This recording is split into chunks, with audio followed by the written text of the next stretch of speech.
오늘 우리에게 주시는 하나님 말씀 베드로전서 5장 5절로 7절까지 말씀입니다.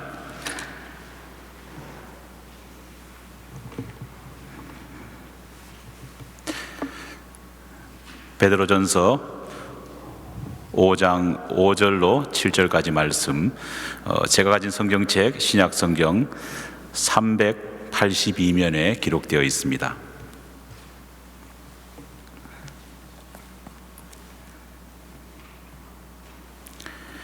주신 하나님 말씀을 제가 봉독하여 올리겠습니다. 젊은 자들아, 이와 같이 장로들에게 순종하고 다 서로 겸손으로 허리를 동이라. 하나님은 교만한 자를 대적하시되 겸손한 자들에게는 은혜를 주시느니라. 그러므로 하나님의 능하신 손 아래서 겸손하라. 때가 되면 너희를 높이시리라. 너희 염려를 다 주께 맡기라. 이는 그가 너희를 돌보심이라. 아멘. 약 몇 주간 한국을 방문했던 우리 규식 형제, 또 건강한 모습으로 헤어스타일까지 완전히 바꾸어서 왔습니다. 우리 환영의 박수 한번 쳐드릴까요?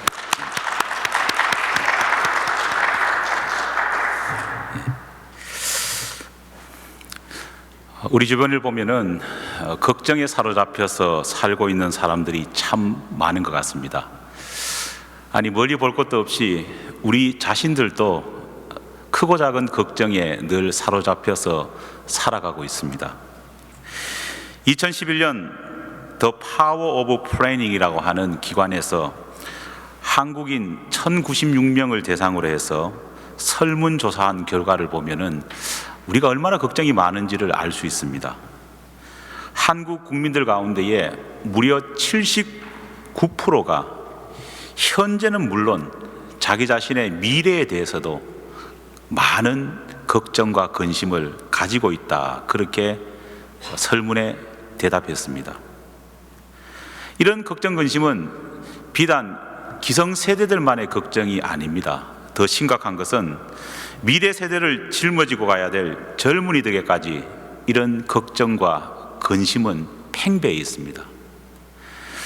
요즘 한국 젊은이들 가운데에 자기 자신의 처지를 비관해서 하는 말 가운데에 이런 신조어가 있다고 합니다. 여러분 아마 들어보셨을 겁니다. 헬조선이라고 하는 말이 있습니다.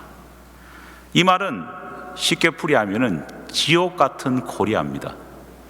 코리아에 사는 것이 얼마나 지옥 같은지, 한국에 사는 사람들이 얼마나 근심이 많은지, 마치 지옥을 살아가는 것처럼 그렇게 하루하루 살아가고 있다는 것을 자조하는 그런 말입니다.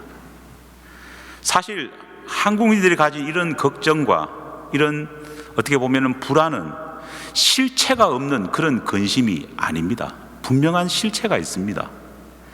2015년 OECD 34개국 회원국을 대상으로 이 OECD가 조사한 결과를 보면요, 한국은 부정적인 질문에 대해서 무려 50개나 1위를 기록했습니다. 제가 그걸 적어왔는데 대충 한번 읽어보겠습니다. 자살률, 산업재해 사망률, 가계부채, 남녀 임금 격차, 노인 빈곤율, 청소년 성인 흡연율, 최저임금 노동자 비율, 쭉 내려가서 교통사고는요 모든 부분에서 다 1위고, 학생들이 학교에 잡혀있는 시간이 제일 긴 나라고, 어린이 청소년 그리고 남자들 행복지수가 제일 낮은 나라고, 결핵 환자 발생 사망률 1위, 당뇨병 환자 1위, 남성 간질환자 사망률 1위, 대장암, 심근경색 각종 병이 모두가 1위입니다. 그리고 독주 소비량과 출산율까지 낮아져서 어느 기관에서는요 50년이 지난 다음에 한국에는 과연 인구가 얼마나 될까 걱정하고 있을 정도라고 합니다. 정말 암울한 현실 아닙니까? 예수님의 제자 가운데도요 걱정이 많았던 제자가 있었습니다. 바로 그 제자가 베드로였습니다. 베드로의 걱정은 참 다양한 데서 걱정을 가졌습니다. 예수님께서 베드로에게 물 위를 걸어오라 그렇게 명령하지 않았습니까?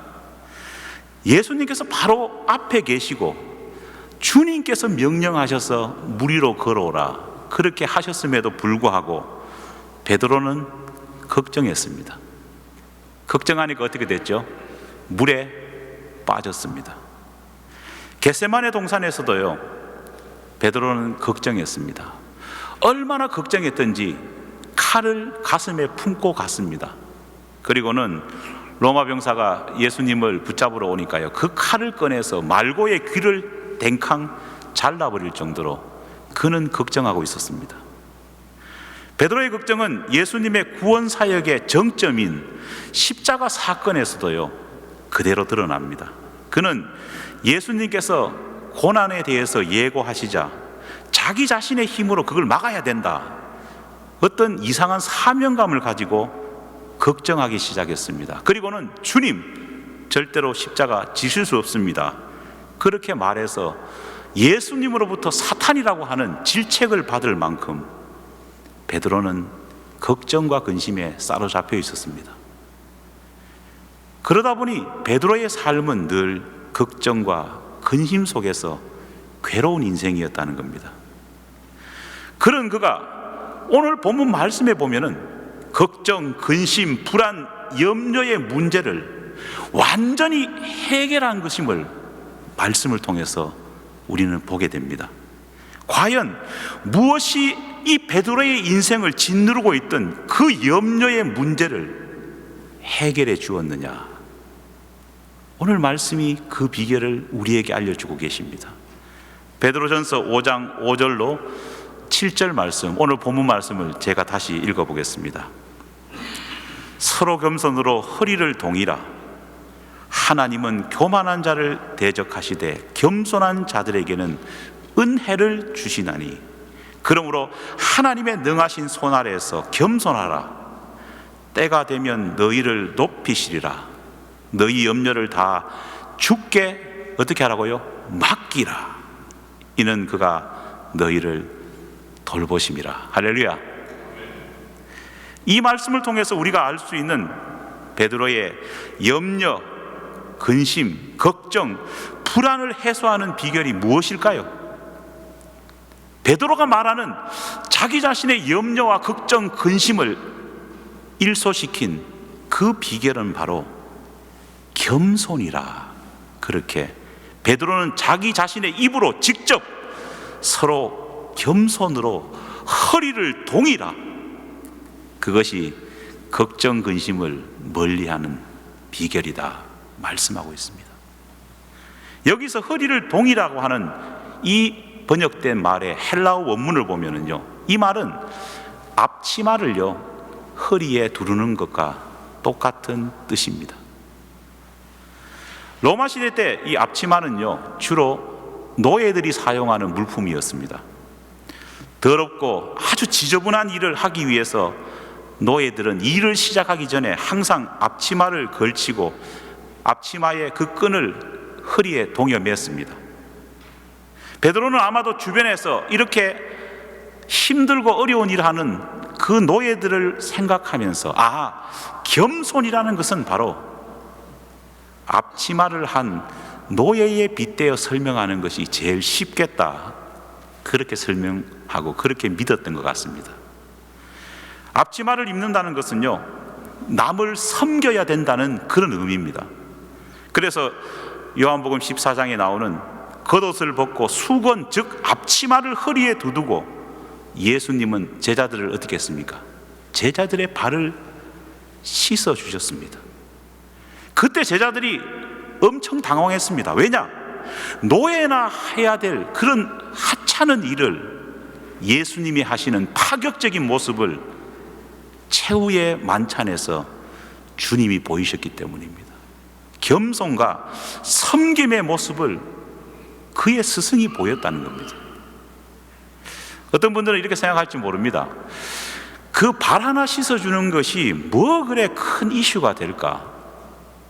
나도 애들 어릴 때 클 때 발 잘 씻겨주고 교회에서도 수련회 하면은 뭐 세족식이라 해서 대야 갖다 놓고 발 씻어주는 게 있는데 그게 뭐가 그래 대단한가 이렇게 생각하실 분이 계실지 모르겠습니다. 하지만 당시 문화와 상황을 이해한다면요, 당시로서는 발을 씻어주는 이 행위가 결코 쉬운 일이 아니었다는 것을 우리는 알 수 있습니다. 우리가 잘 아는 대로 로마 시대 때 유대인들은요 주로 신발을 샌들을 신고 다녔습니다. 그 결과 그 샌들의 큰 구멍으로 통해 가지고 수많은 먼지와 각종 오물들이 신발 안으로 들어와서 발을 오염시키고 더럽혔습니다. 여러분 한번 생각해 보십시오. 우리도 그랬잖아요. 도로가 시멘트나 아스팔트로 포장되기 전인 1960에서 70년대 이전까지 우리나라를 한번 생각해 보십시오. 아마 여러분 기억하실 겁니다. 당시에는요 도로 주변에는요 항상 수채라고 하는 오물이 흘러가는, 똥물이 흘러가는 개천이 항상 도로 양편에 있었습니다. 상하수도가 분리되어 있지 않은 그런 시대에서는요 그 개천에 수많은 음식 찌꺼기는 물론요 가축 분뇨나 사람의 분뇨까지 거기에 막 흘러 넘쳤습니다. 썩었습니다. 그러다가 비가 오는 장마철이 되면 어떻습니까? 옆에 있던 개천이 넘쳐납니다. 그러면요 그 물이 어디로 올라옵니까? 길가로 흘러옵니다. 길은 포장이 되어 있지 않습니다. 가만히 있어도 진흙탕이 되는데 그거하고 막 뒤범벅이 되어 가지고 어떻습니까? 한번 갔다 오면은요 신발 신었다고 할지라도 발이 엉망진창이 되는 것이 그 시대의 모습이었습니다. 하물며 현대 20세기에도 그랬는데 로마 시대 때 상황은 어떠했겠습니까? 아마 몇 배는 더 했을 겁니다. 문제는 이런 더러운 발로 저녁 식사를 초대받았을 때는요 더 곤란한 일이 생긴다는 겁니다. 당시 유대인들은요 이 식탁에 앉아, 이 의자에 앉아서 식탁에 차려진 음식을 먹었던 것이 아닙니다. 유대인들은 식사할 때 항상 바닥에 이렇게 앉았습니다. 그리고는요 엉덩이를 반쯤 엉거주춤하게 이렇게 뺀 상태에서요 옆으로 몰어 누워 가지고 자기 이 머리를요 옆에 있는 사람의 그 어깨나 허리 정도에 이렇게 기대어서 그렇게 밥을 먹었습니다. 그런데 사람이 적으면은요 스페이스가 있어서 좀 나은데 사람이 많을 때는 어떻게 되느냐? 공간이 좁아들지 않습니까? 그러다 보니까 사람 많을 때는 다닥다닥 붙어 앉다 보니까요 그렇게 비스듬히 누우면은 앞에 사람의 발이 내 어디에 올까요? 머리나 심지어는 내 눈, 더 사람이 많으면은 내 입 가까이 발이 올 수밖에는 없는 지경이 된다는 겁니다. 여러분 밥을 먹어야 되는데 앞에 사람의 발이 내 코앞에 와 있다고 생각해 보십시오. 그 발이 깨끗하지도 않습니다. 각종 오물에 더럽혀져서 덕지덕지 붙은 그 냄새나는 발이 내 코앞에 와 있다고 생각해 보십시오. 어땠을까요? 그래서 당시에는요 항상 식사하기 전에 부잣집의 경우에는 노예들을 시켜가지고 초대받은 사람들의 발을 먼저 씻어주게 했습니다. 형편이 좋지 않은 사람들은요 모인 사람 가운데에 지위가 가장 낮은 사람이 앞에 있는 선배나 지위가 높은 사람의 발을 씻어주었습니다. 예수님께서 최후의 만찬 하실 때 그 좁은 방에는 몇 명이 모여 있었느냐? 13명이 모여 있었습니다. 여러분 13명이 많지도 않은 음식 주변에 둘러앉았다고 하면 어떻게 할까요? 앞 사람의 발이, 그 더러운 발이 내 코앞에 거의 와 있었을 겁니다. 그런데 참 대단한 제자들입니다. 얼마나 냄새 났을까요? 그죠? 남자들 13명, 우리 규식 형제나 이렇게 어떻게 보면 혈기왕성한 남자들 13명이 장마철에 방 안에 13명 넣어두면 어떻습니까? 이상하게 남자들은 모이면 무슨 냄새가 납니까? 알 수 없는 냄새가 납니다. 그런데 그 발 더러운 그 상황 속에 남자들 13명이 그 마가의 방에 모였다고 생각해 보십시오. 그런데도 그 냄새나고 그 도저히 음식을 먹을 수 없는 그 상황임에도 불구하고 이 제자들은요, 어느 한 사람 나서서 사람들의 발을 씻어주려 하지 않았다는 겁니다. 서로 눈치만 보면서 저놈이 내 발을 씻어주겠지, 서로 눈치를 보면서 제가 언제쯤 일어날까, 자기 발가락, 자기 발바닥을 어떻게 보면은 놀린다고 뒷 사람의 코에 더 갖다 댈 수도 있습니다. 그래도 안 일어났다는 겁니다. 대단한 제자들 아닙니까? 결국은 식사하는 도중에 우리 주님께서 일어나셔서 노예처럼 앞치마를 두두고 제자들의 발을 씻어주신 겁니다. 남들이 다 하기 싫어하는 일, 남들이 그거 하면은 내가 낮아져 보이는 그렇게 굳은 일, 싫어하는 일을요, 예수님께서는 하신 겁니다. 아마 제자들은요, 예수님이 나서기 전까지도 걱정에 사로잡혀 있었을 겁니다. 내가 혹시 잘못해가지고 얘들보다 나이가 어린데 내가 혹시 찍혀가지고 저 발 씻어야 되는 게 아닐까? 혹시 예수님이 날 이렇게 보시면 나보고 일어나라고 하는가? 걱정과 근심에 쌓여 있었을 겁니다. 하지만은 주님의 겸손함은 그 공동체의 근심을 해결해 주었다는 겁니다. 우리 삶에 있어서 대부분의 근심이 왜 시작됩니까? 사실 가만히 보면은 우리의 걱정과 근심은요, 대부분 경쟁의식 속에서 싹 트는 것을 알 수 있습니다. 내가 왜 그 일을 해야 해? 남보다 내가 더 낫고 높은데 내가 쟤보다 못한 게 뭐 있어? 이런 마음. 내가 좀 더 편하게 해야지. 그 내가 굳은 일을 왜 내가 해? 내 손에 왜 물을 묻혀? 그런 생각들, 남보다 더 높아지고 남보다 더 가지려고 하는 그런 마음들이 사실은 우리의 걱정과 근심의 근원이 된다는 겁니다. 앞서 우리가 한국인들이 OECD에 속한 어떤 나라 국민들보다도 더 많은 걱정과 근심을 쌓고 살아가고 있다고 그렇게 말씀드렸습니다. 한국인들이 걱정과 근심이 많은 것은요, 물론 한국 사회가 아직까지 사회 안전망이 다른 선진국들보다 허술하게 갖춰져 있다는 그런 현실도 물론 작용했을 겁니다. 하지만 부인할 수 없는 분명한 또 다른 이유는 한국 사회는 그 어느 나라보다도 심한 경쟁과 체면 문화에 사로잡혀 있다는 겁니다. 이런 상황은 우리가 미국에 살지만은 미국 내에 우리 한인 사회도 별반 다를 게 없습니다. 경쟁 사회에서 내가 좀 더 남보다 높아져야 된다, 그렇게 생각하시는 분들이 너무나 많습니다. 체면의식 속에서 내가 그 일을 왜 해? 체면 깎이게. 혹 내가 그 일을 하면은 정말 내가 쟤보다 못하게 되는 것이 아닐까? 더 많이 대우받고 싶은 욕망들이 우리 사회 내에서는 얼마나 많은지 모릅니다. 지난해 한국의 1인당 국민소득은 약 28,000달러라 그렇게 통계가 나왔습니다. 이 28,000달러는요 적은 금액이 아닙니다. 한국은 아시아에서 싱가포르 그리고 일본에 이어서 3위에 어떻게 보면 잘 사는 나라로 그렇게 조사되었습니다.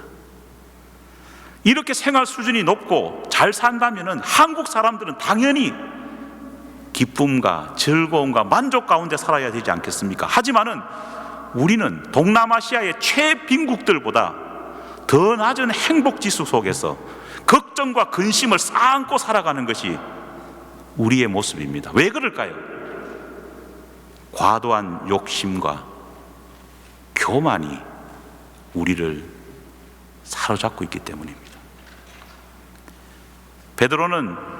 베드로전서 5장 5절 말씀을 통해서 이렇게 말합니다. 하나님이 교만한 자를 대적하시되 겸손한 자에게는 뭘 주신다고요? 은혜를 주신다.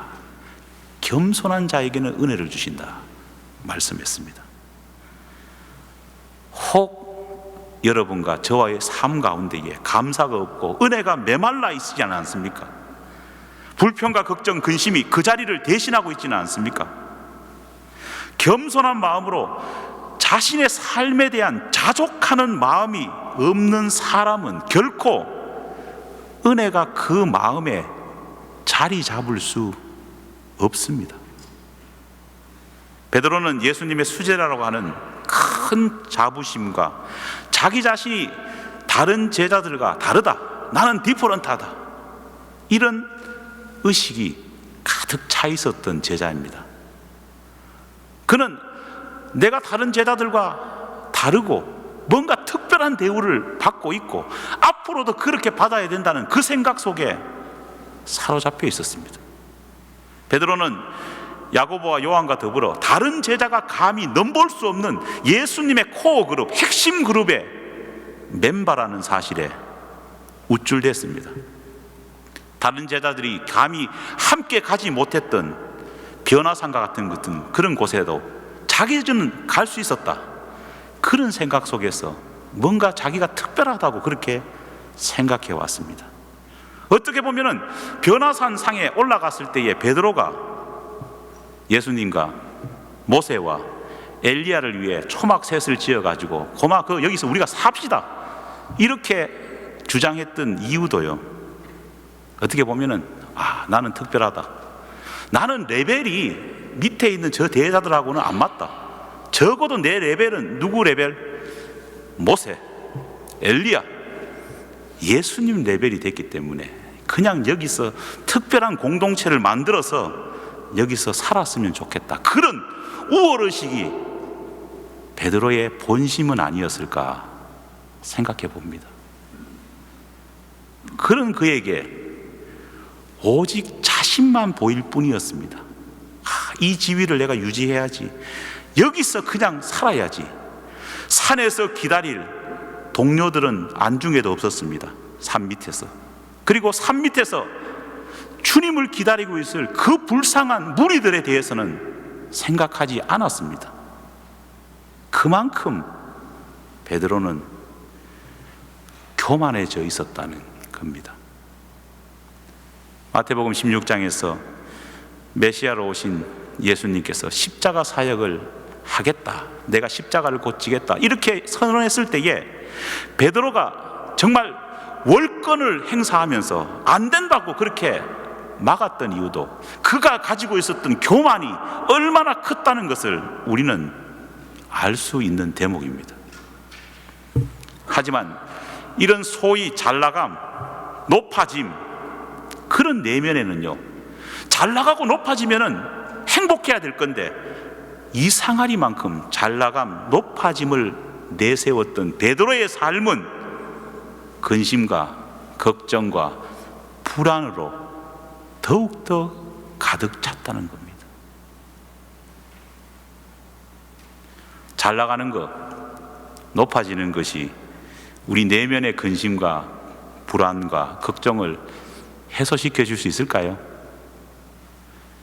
성경은 결코 그렇지 못하다고 말합니다. 지위는 높아지고 있는데 그만큼 그 지위를 어떻게 유지할까 밤을 지새면서 고민합니다. 우리 가수들, 연예인들 많이 스스로 목숨 끊는 거 보지 않습니까? 왜 목숨을 끊습니까? 내가 가진 이 인기가 지속될 수 있을까? 1년, 2년 뒤에도 가질 수 있을까? 그 불안 속에서 많은 연예인들이 수면제가 없이는 잠 못 잔다고 하지 않습니까? 경제적으로 형편이 나아졌습니다. 형편은 분명히 나아졌는데 우리는 또 다른 걱정을 합니다. 내가 지금 가진 이 부가 내가 은퇴한 이후에도 지속될 수 있을까? 걱정합니다. 그러다 보니까 내가 현재 가진 지위나 경제력은 나를 기쁘게 해주는 것이 아니라 오히려 나의 근심과 불안의 원인이 되고 있는 것이 우리의 모습입니다. 지위가 낮고 경제적으로 열악한 사람들이 불안해하는 것과 하등 다를 것 없이 사람들은 불안해합니다. 그 오랜 갈등과 고뇌 속에서 베드로는 어느 날 배신자로 지목될 만큼 철저하게 망가집니다. 망가진 이후에야 비로소 베드로가 깨닫게 된 것이 있습니다. 그것이 바로 베드로전서 5장 6절에서 7절 말씀의 고백입니다. 하나님의 능하신 손 아래 겸손하라. 때가 되면은 하나님이 높여줄 것이다. 할렐루야. 내가 스스로 높아지기 위해서 별의별 짓 다 하고 별의별 수를 다 썼는데도 베드로의 결국 그 노력은 뭘로 끝났습니까? 비트레이어, 이 배신자로 떨어졌습니다.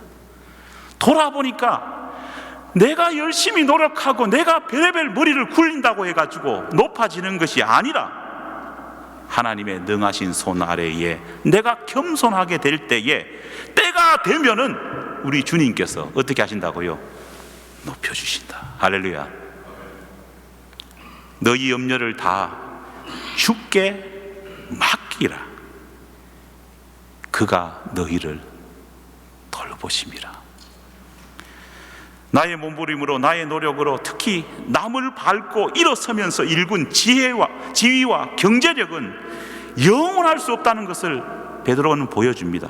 오히려 겸손히 하나님을 의지하고 바라볼 때, 때가 되어 하나님께서 나에게 선물로 주신 그 지위와 그 경제력만이 진정한 가치가 되어서 나에게 기쁨을 주고 영원할 수 있다는 것을 오늘 하나님은 말씀하십니다.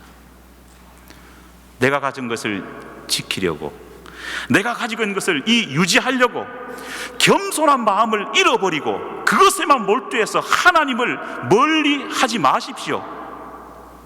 진짜 그 모든 것을 지키며 무엇보다도 내 마음에 참된 평안을 얻는 것은 그런 데 있는 것이 아니라 다 주께 맡기고 주님의 돌보심에 의지하는 것임을 성경은 우리에게 알려주고 있습니다. 남보다 더 높아지기 위해 그것만이 목표가 되어서 한눈 팔다가 예수를 잃어버린 사람이 얼마나 많습니까? 우리는 믿어야 합니다. 적절을 할 때 나를 하나님이 높여주실 것이다. 사실 이 적절한 때라고 하는 이 말이요, 사람이 참 답답하게 됩니다. 그렇죠? 도대체 인간의 관점에서 보면은요, 이 적절한 이 말이 도대체 언젠지가 불명확합니다. 도대체 언제라는 겁니까? 적절한 게 언제라는 말입니까? 우리 음식 만들다 보면은 요리책 보면 제일 힘든 게 어느 부분입니까?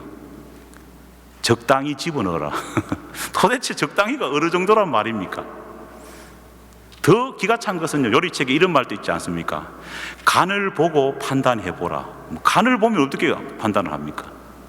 적절한 때, 도대체 얼마를 더 기다려야지 적절한 때가 된다는 말입니까?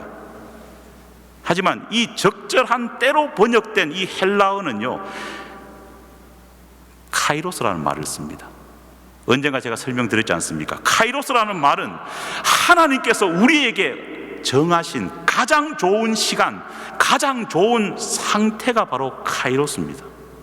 잠언 29장 9절에 보면은 아굴의 기도처럼 내가 배불러서 하나님을 모른다, 여호와가 누구시냐 하지 않을 만큼 인격적으로, 영적으로 성숙되어 가지고 하나님이 주시는 축복을 받을 만한 그릇이 된 때가 바로 언제냐?